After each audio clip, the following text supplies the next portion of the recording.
Good to be here. Good to see everybody's wonderful faces. I absolutely love Houston. I'm from Atlanta, Georgia. I've been teaching there for the past 10 years at a church called Pointe Community Church, Pastor Andy Stanley. But I absolutely love every single time I come to Houston. It's just something about this place. It actually feels a little bit like Georgia. I mean, I know people in Texas don't think anything is like Texas, but I personally think that Georgia got a good feel. It feels like we're just kind of neighbors. We're brothers and sisters. So it's always good to be back in Houston. I was born and raised in Ohio. Any TCU fans in the building? Any TCU fans? I'm not sure. Last night, Ohio State and TCU had a chance to meet up on the field, and God just gave Ohio State what they needed to have the victory, and hopefully gave TCU what they needed to just heal, reflect, and look at what they need to continue to grow. Love Houston. I love TCU fans as well as Ohio State fans. I am a Buckeye fan myself. Please, no hate. Let's start on a good note, though. I could not be more excited to talk about this topic when Pastor called me and said, "Hey, we're going to be talking about dating and love and what all that entails. We want you to talk to our guests about that." I said, "That's the perfect way to introduce myself to a crowd that's never met me before." So I'm talking today about this idea that it's complicated, and when it comes to dating and singleness, I'm sure all of us already can feel the immediate tension of remembering, looking back and saying, "I remember that season." If you're married, I'm not sure married people, if you're in the room, or you got the single people in the room that are saying, "Yeah, this is currently where I'm at right now," of exactly how we're supposed to look at it, which is interesting for me because I've had an interesting year myself. I kind of think of myself as like right now in the season of like Will Smith in that movie Hitch. I don't know if you guys have seen that movie. And I know everybody loves it and every guy wishes they could be Hitch, but I kind of feel like I'm Hitch in this season of life because, in the movie, and for the young millennials in the room who possibly have never seen it because you're so young and hip, I'm going to quickly kind of lay it out for you. Will Smith in this movie is a love consultant. Yes, that's a career path you could choose. Should you Google it and check it out and see how much money it can make? So he's a love consultant, and essentially he's walking with people who are looking for love, and they're looking to figure out how to really foster a healthy relationship. And Will gives them the advice, and Will gives them the wisdom that they need. And then about halfway through the movie, he meets this wonderful, this beautiful lady who begins to have him tripping over his words and looking foolish. And all of a sudden, this wise consultant starts looking like a blooming idiot for this woman that he's falling head over heels for. And this year, at the very, very end of last year, I met this wonderful woman in my life. And although I get a chance to speak on dating and speak on love and speak on what relationships look like, oftentimes I find myself tripping and falling over my words and looking like a blooming idiot for this girl who has me head over heels. So this topic of dating is very, very real. This idea of what it looks like to be in a relationship is interesting because before I met Ashley, and that's her name, before I met Ashley, I thought I had it together. I thought I had all my ducks in a row. I had a great career, or at least I thought my career was wonderful. I felt like I had a calm spirit. I was like a cool under pressure, never let him see you sweat. I feel like that was worth a little bit of recognition. And I felt like I always would say the right thing when I needed to say the right thing. I felt like I just knew the right thing to say. I felt great about where I was in my communication skills. And I had a mean sloppy Joe recipe, and I was anxious to share that with somebody. I was like, I'm ready for somebody to taste this. I've really learned and mastered this recipe right here. But what I've learned in being in a relationship this long now is it's complicated, and the things that you thought should give you double digits points don't quite give you double digits at the end of the day. And she didn't even like sloppy Joe, and that was difficult for me. She liked salmon. I said, okay, that's like double the price. We can get a whole thing of ground chuck if you just get back and just really focus on what really matters in life. And I began to look at her, and she began to look at me, and things that I felt like I deserved credit for, I didn't quite get as much credit as I thought I should have gotten, and things that she thought she deserved credit for, she didn't quite get as much credit from me as she thought. And you all know, married people in the room, you know this takes a lot of work. Sure, we're in a great, awesome place, and I'm head over heels for this girl, and she is amazing and everything I could have asked for, but that takes a lot of work, a lot of dedication, and a lot of intentionality in order to get it there. Married people, make some noise right now. Where you at? There you go. It's a little bit, it could have been more, but listen, they're so tired because they've been working so hard, that's all they got left in. They're like, yeah, all right, amen, we made it to church. It's been a journey. It takes a lot of work, it takes a lot of dedication to get to a place where you can truly say that we're in this wonderful, wonderful season. But reality was I wasn't always like that. For the single people in the room who said, oh, great, we get to hear a great love story. That's just what I came to church for. That's not what I'm going to stand up here and do because I want to empathize with you. And I want to take a moment to say I know exactly what you've been through because a decade ago when I moved to Atlanta, Georgia, I was great my first year, but believe it or not, I didn't have any friends and nobody really knew me. So I felt like I was doing great, but sure enough, as time went on, I began to slip more lonely, into a more lonely, dark place. And by year 2, I realized that I'm just sitting on my couch eating Doritos every night, and I need to figure out what I need to do with myself. I said, I need to make some radical changes. And so I really took some time and reflected and said, what do I need to do to find Mrs. Right, to find that person who's out there? And I said, I need to really determine where the best place for me to go would be. And after some prayer and after some consulting with some great wise friends of mine, I decided to ignore all of that and go to the nightclub scene. Now, I know some of you are thinking, I can't believe he's going to talk about his club life standing on this stage in church, and I am. I'm that real. We're going to do that. We're family. Let's just go ahead and go there. Act like it's a living room. And I can truly say I was born and raised in Akron, Ohio, and my experience at the club was this few experience I had at the age of 17 at the Boot Scootin' Saloon, and that's what it was called. It was a struggling nightclub, and it was really a country bar. And halfway through the night, they would play country music, and then halfway through the night, it would get to this place where they realized there wasn't enough country music fans in Akron, and so they had to appeal to a different demographic to make the rest of the money. So they would stop the country music, and they would start playing Lil Jon and Nelly. And that was the second half of the night, where my friends really felt like this is our time to go ahead and hit the dance floor. So you got country fans, hip-hop fans, all in one place at the Boot Scootin' Saloon in Akron, Ohio. I felt like this place was awesome. I thought it was really, really great, not to mention I met a lot of new friends that didn't look like me, so we got a chance to hang out and dance. I was ready for it, and I was ready to do it again in Atlanta, Georgia, but this was nothing like the Boot Scootin' Saloon. I arrived at this club ready to change my entire life around on year 2 in Atlanta, Georgia, not too long after that. Well, actually, it was pretty long after that. And here I arrived late into the night. I said, I need to make sure I choose the right time to arrive and pull up to the club. Y'all know what I'm talking about. Got to pull up at the right time. I chose 9 p.m. I thought that was late. Church people, don't you laugh. Because y'all know, y'all don't kick it too much later than 9 o'clock yourself. So you know, if it starts at 9, you're going into that's like you're not getting home till like 11:30 midnight. You're like, we're going deep tonight, honey. Buckle up, okay? It starts at 9. Get ready. I thought I was doing great. Little did I know if you show up to the club at 9, you don't need to be going to the club. But I did show up to the club. I said, I'm going to be dancing the whole night away. I need to make sure I'm dressed comfortable. I dressed in a T-shirt, some jeans, and some sneakers. I felt like that was the appropriate dance attire. I was a violation from head to toe. Pretty much is what they told me. I said, okay, I'm 30 minutes away, sir. What am I going to do? He said, well, you're 2 hours too early, so you have time to get back home. So I drove home. And I got there and I drove back out to the club. Opera is what it's called. And I arrived at midnight at this time. There was a line stretching all the way around the corner down the street. I said, this is the place. She's in there. She's waiting for me. I'm ready to walk in. I got to the line. And you know how it is when the line is stretching there. You know what you got to do to make a statement. When you see a line all the way down the corner, you said, I'm going to go ahead and show them what I got. So I got to the line and I walked all the way to the back because I didn't have any connections. And so I stand in the back and I wait for about an hour and a half until finally I get to the front of the line and he looks at my ID and he says, thanks, all right, here you go, entry fee $50. I said, $50? I'm sorry, $50. He said, yes. I said, is Black Eyed Peas in there? My dance on Black Eyed Peas? I'm sorry, hold on, ma'am, hold on. $50? He said, yes, 50. And I paid $50. I walk in the club. Needless to say, I don't know if there could be a night bet good enough to pay for $50. I don't know if I could overcome that, assuming I also had to pay for parking. And so here I am. I'm walking in the club, and it blows my mind upon entry. I'm walking in. I'm looking up. It's multi-level tiered. I said, oh my goodness, this is not Boot Scootin' Saloon.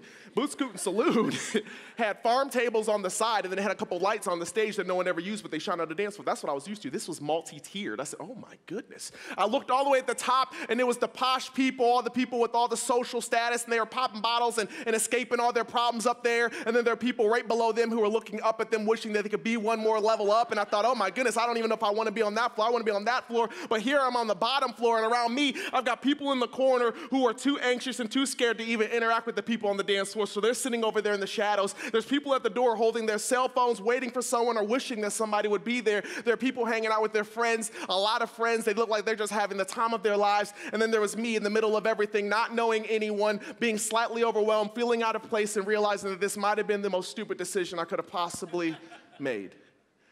And as I walked out of my one-night club life, $53 later, because they charged me for my water, I realized this was not the best idea for me. This was not where I was going to find love. Why is he sharing his club life experience at church? Because reality is, when I say the word dating, when I say the word single life, people are immediately transported to a room just like that, a room that I stood in over a decade ago. And some people immediately feel like they're on the top level and they're saying, yeah, I'm here to escape whatever problems I have. I'm hopefully here to gain some insight. I don't even know if the church is what they say it is, but I'm saying I'm coming here because these are supposed to be the VIP people. This is supposed to be where I get the exclusive information. And maybe that's you sitting here. Maybe it's the first time you walked in and somebody told you come here because they're talking about dating. You're saying, listen, I don't know about this whole Jesus and God thing, but I do know I want to hear some wisdom when it comes to dating. Maybe that's you. Maybe you're the person that the minute I said dating, you're the one in the corner who immediately turned off and said, I don't even want to interact with this sermon anymore. I have nothing to hear from this man because I've been hurt in the past.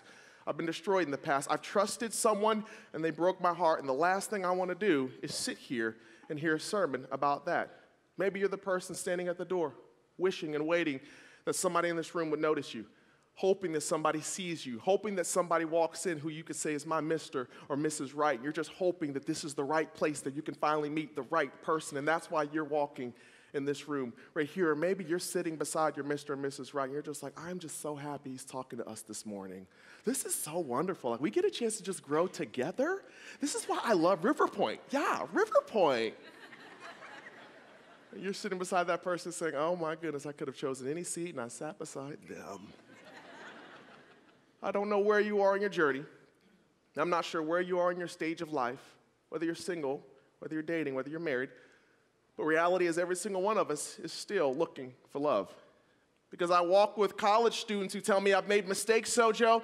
I wish I could go back. I don't know if I'm disqualified from the love that I'm looking for. I don't know if I'm disqualified from Mr. or Mrs. Right, but I'm looking for them, and I want to know what I need to do to make sure that when I get them or when I find them, I can hold on to them. Like, tell me what I need to do, and I say, okay, let's start this conversation.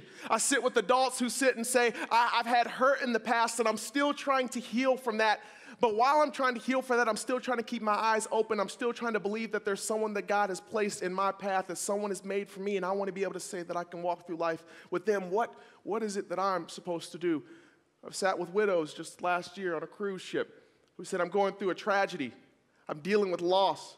I don't know what to do right now, but I'm still hopeful that there's someone else that God's placed in my path in this new season of dating, and I'm not sure how I'm supposed to approach it or what I'm supposed to do. And I've even sat with marrieds who say, we're just trying to hold on to this beautiful ideal of dating each other forever. What that looks like every single day we put it on. Because here's the truth. We're living in a generation where we've never been more lonely than right now.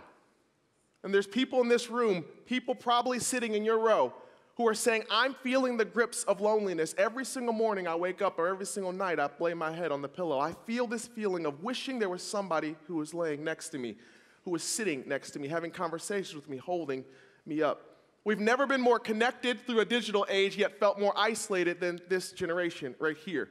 We've never waited longer to marry, settle down, and have a family than this generation right here. So this isn't me standing on stage saying I'm giving you tips for dating. You can Google that. You can get thousands of results. This is me saying, let's talk about something that's laying below the surface, something that's happening inside of each one of our hearts. Because the people that are single to the people who are married are probably still processing the same emotions. We're looking for love. But what happens when we end up looking for love in all the wrong? We all know it, right? You're looking for love in all the wrong places. And we're saying, come on, girl, that's not where you find love. Come on, man, going to club opera is not where you're going to find the love of your life. That's not where people go to truly be able to learn people in the right way. That's where people go to escape. But we see time and time again people running to a guy, running to a girl, and us being able to look at them when we're just pulled back, and our proximity allows us to see things just through a clearer perspective, and we're able to say, no, you're looking for love in all the wrong places. You shouldn't be looking there. You should be looking somewhere else. Which leads me to my first point tonight. Because reality is, or actually this morning, not tonight, but my first idea is this. Because so many of us are walking through life, so many young people or even people further along in life are spending so much energy and exerting so much time in finding the right person that when they find the right person, they realize that there's a whole other mountain that they never got a chance to prepare for. Which leads me to this simple thought that I want to place on the screen just in case you have a pen or a pad or have something to write it down. It says, there's a difference between searching for love and preparing for love. So many of us are searching for love, sometimes even in all the wrong places. Some of us are searching and spending so much time saying, I have to find Mr. and Mrs. Right. I have to find exactly where she's at or what she looks like or even what I should expect when I meet her, or what the first date is going to be like. And you're preparing and you're making sure you're searching and you're saying, where do I need to be standing? How do I need to posture myself when they walk in the room? What do I need to be looking at her? Do I need to look or not? You're looking too long. Okay, let me make sure I get my profile right. You're making sure that you're searching so that she can find you and you can find her. But then you know what happens, right? You have that person who says, I think I found Mr. Right. Oh my gosh, he's so incredible, Sojo.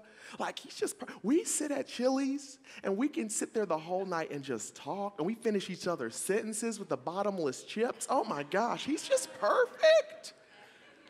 And then a month or two later goes by, and I get a chance to see him or her again. And they say, you know what, they just get on my last good nerves. They're just kind of stupid sometimes. Like they start talking and I'm thinking, are you just aware? Are you present? Do you have any self-awareness? And all of a sudden, Mr. Right starts to look like Mr. Wrong. Because the same person you've been searching for, when they finally walk in your life after some conflict, after some arguments, after some debates, you begin to say, no, you're nothing like I thought you were. This does not seem to be working. I don't understand what happened. It's because we spend more time searching and less time preparing. There's some men in the room right now who are saying, that was a beautiful quote, but I'm trying to really learn all the stats in football right now. I don't have time to memorize all of your wonderful poetry. Make it more simple. Let me make it more simple for the men in the room who said that was too long. Preparation is greater than expectation.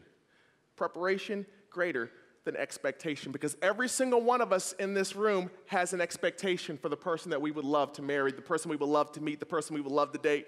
I sit with guys all the time and they're like, okay, I just want a girl who's like, okay, I figured it out. This is what I want. Okay, so this is it, okay? And all the guys are like, okay, let's talk. What you want? Okay, I need her to be like independent, okay? I want her to be professional. I'm all about this independent movement, but I still need her to need me. I want her to need me, but also be independent. Okay, I want, and it's like, and then I just want her to just like love the fact that I just can memorize all these sports players. Like I want her to just really respect that in me and just be like, there is something about the way you memorize those players that show me the kind of man you are.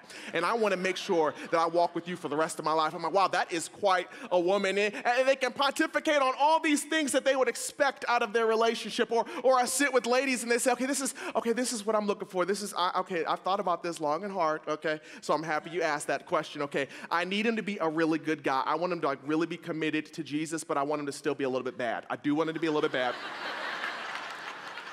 Like he can't be too good. Like I want him to like listen to Hillsong, but also still like Drake. I want like both of them in one. Like I want to make sure. And then I like want him to just like be able to sit with me and we can watch Sports Center for like 30 minutes. But then I want to spend like the rest of the night of us just watching Chip and Joanna, like, and him like getting into it and realizing and appreciating how they do their marriage and then help other people in their homes. It's like, oh, that's a really great guy. I can't wait. See, no, I'm not done. It's okay. And I want him just to love listening. I just want him to just like be in love with listening. I want to be able to just, as he's holding me, I just want to process my day. And like, I want to process something for weeks on weeks, the same thing, reprocess it, and I want him to just be more in love. Just, I love the way you process, girl. Just let me keep listening. Goodness gracious, stop processing. That's what I'm looking for, Sojo. I said, well, good luck. When you find him, you better blog about him, girl. We all have these expectations and we can laugh and say, well, those aren't my expectations. That's not what I'm looking for. But reality is each one of us has expectations we place on someone else. I want them to be like this. I want their family to look like this. I want us to be able to talk like this. And sometimes we place expectations on our significant other that they can't meet. And those expectations slowly turn into resentment because you're looking at them and you're saying, you're not giving me my felt needs. I told you what I needed and you're not able to deliver. And they're looking back and they're saying, I don't know what more you want from me. And you're saying, I need more, but they can't seem to deliver more. And I've seen so many great relationships. So many guys and girls start out in a great place. He's Mr. Right, she's Mrs. Right. And as time goes on, they fall apart because they spent so much time searching and not enough time preparing. And now that they're in this situation, in this season, they realize, I didn't do the work. I didn't take the time to prepare myself. And there's nothing worse. Listen to me, single people.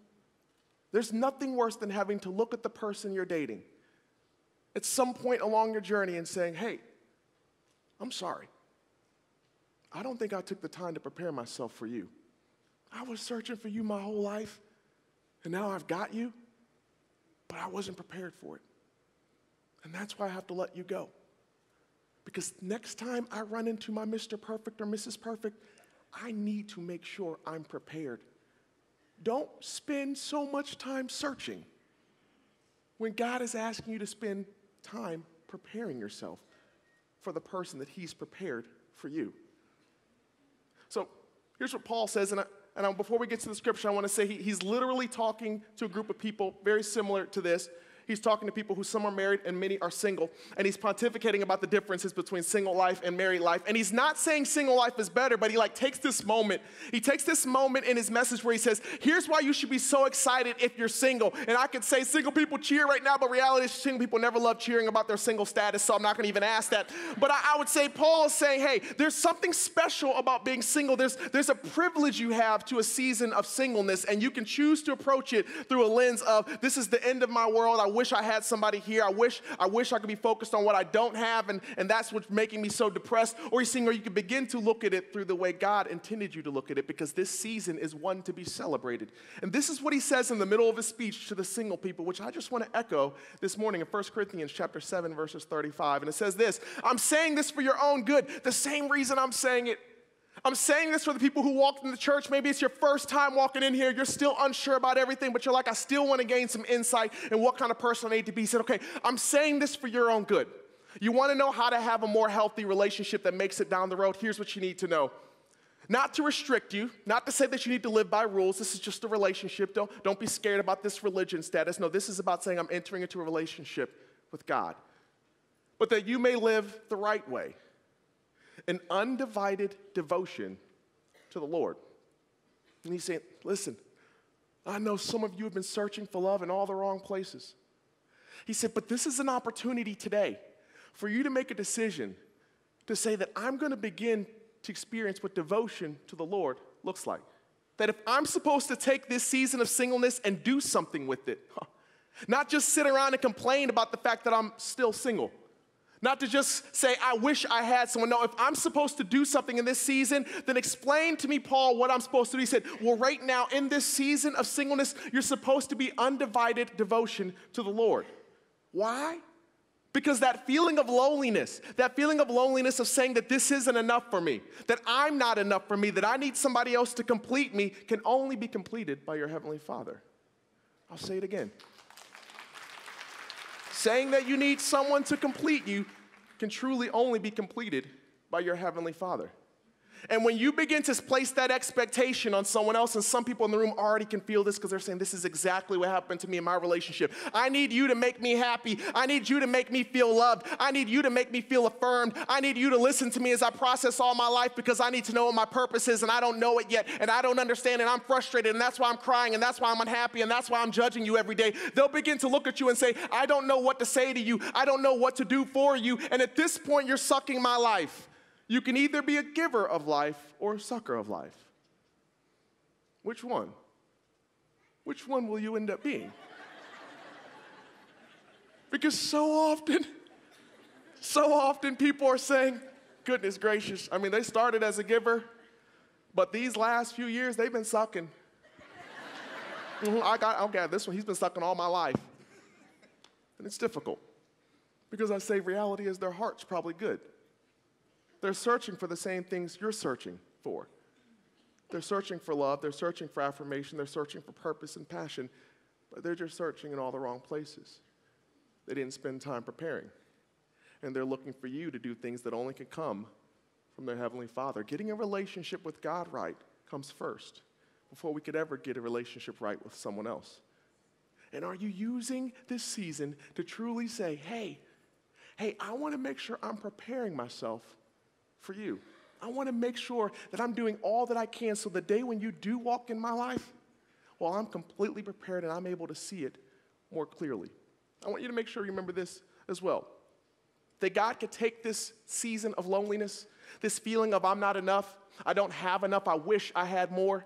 And the more you begin to focus and fixate your eyes on God, the more you begin to say, okay, if I'm single for this year, which I oftentimes tell single people, if you're coming out of a tumultuous relationship, take at least a year. Take at least 12 months for yourself and God, to fixate yourself on God and begin to find yourself in ways that you never, ever have expected. When you begin to fixate your eyes on God and he begins to do this work on you and begins to fixate your eyes within, and you begin facing an internal adventure that you're like, I'm learning things about myself that I've never learned before. I'm discovering passions that I didn't even know were in there. I'm discovering and awakening a purpose that I never even knew I had. And now every morning I wake up, I'm hopping out of my bed and I'm realizing I know who I am. I'm a son and daughter of the Most High, that I am loved by him, that I have passion, I have purpose, that I know exactly what I'm supposed to do, or at least I'm learning more and more day in and day out what I'm supposed to do. You begin to understand that the feeling of loneliness begins to dissipate as God begins to give you a fulfillment that never can be given to you by another man or woman.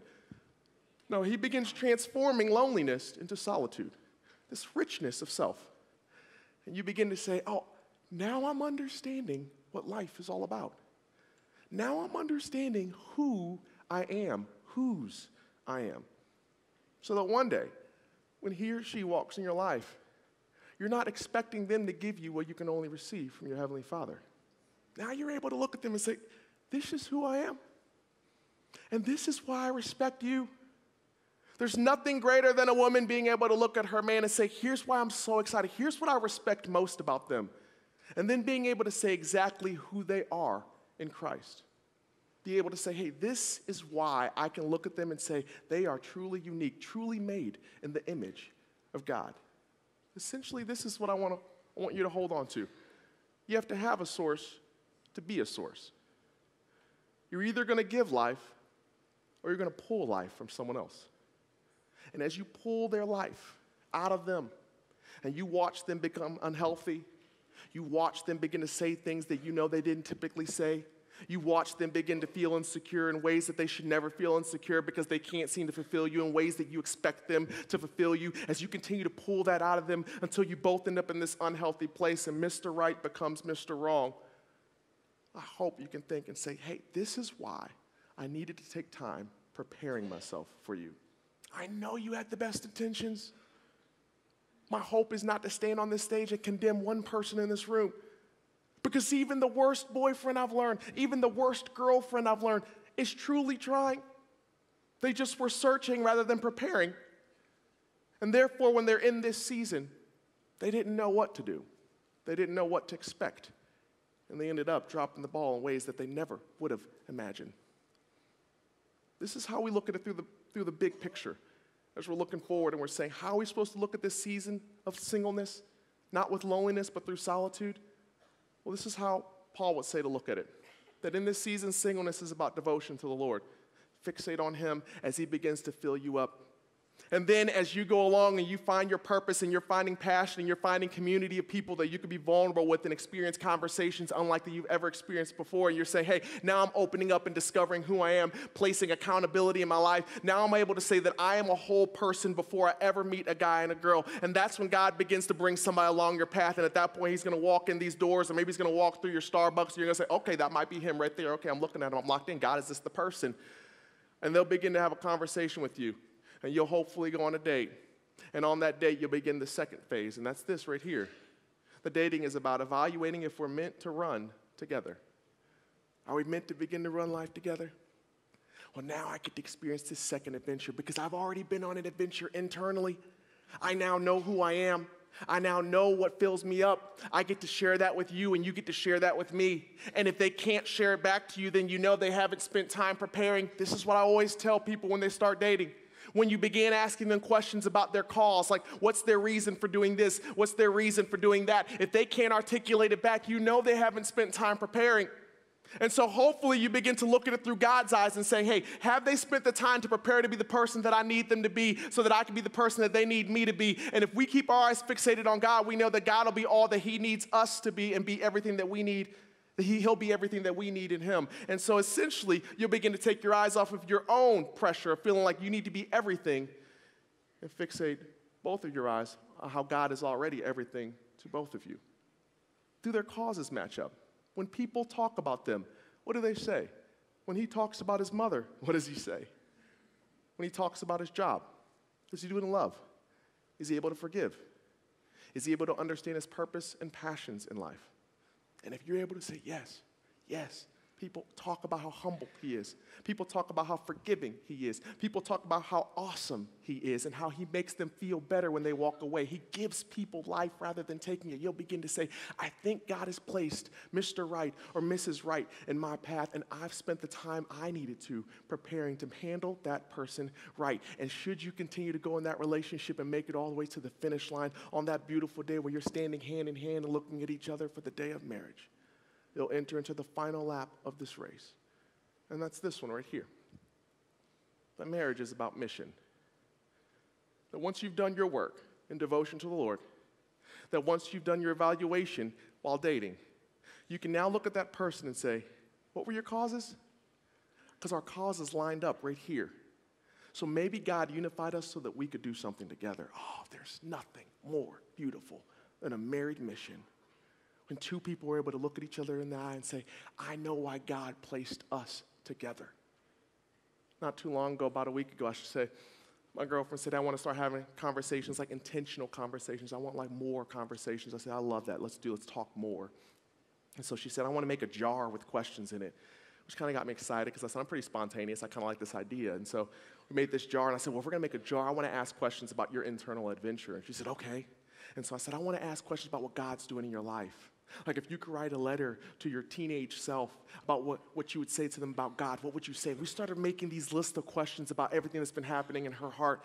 And we say, hey, on Sundays, we're going to pluck this letter. We're going to pluck a question out. And we're going to spend about 5 days kind of reading and processing it. And then we're going to gather back on Saturday. Every Saturday, we're going to talk about this internal adventure. And every single time she begins to articulate to me what God is doing in her life, every single time she begins to say, hey, you want to know what I would tell my teenage self? Hey, do you want to know what my greatest fears that God has been working on? I begin to see a woman that blows my mind, a woman that makes me fall even more head over heels for her. And I begin to say, this is exactly why I can say, I could just sit back and put my feet up and realize that I don't have to fill all these girls' gaps. No, this girl is being filled by the one who is her father, who is truly saying that I am your everything, I'm your source. You are connected to a source so that you could be a source to me. And she begins to inspire me, and I begin to say, hey, here's what God's doing in my life. And we begin to give back life to one another in ways that we never could have before.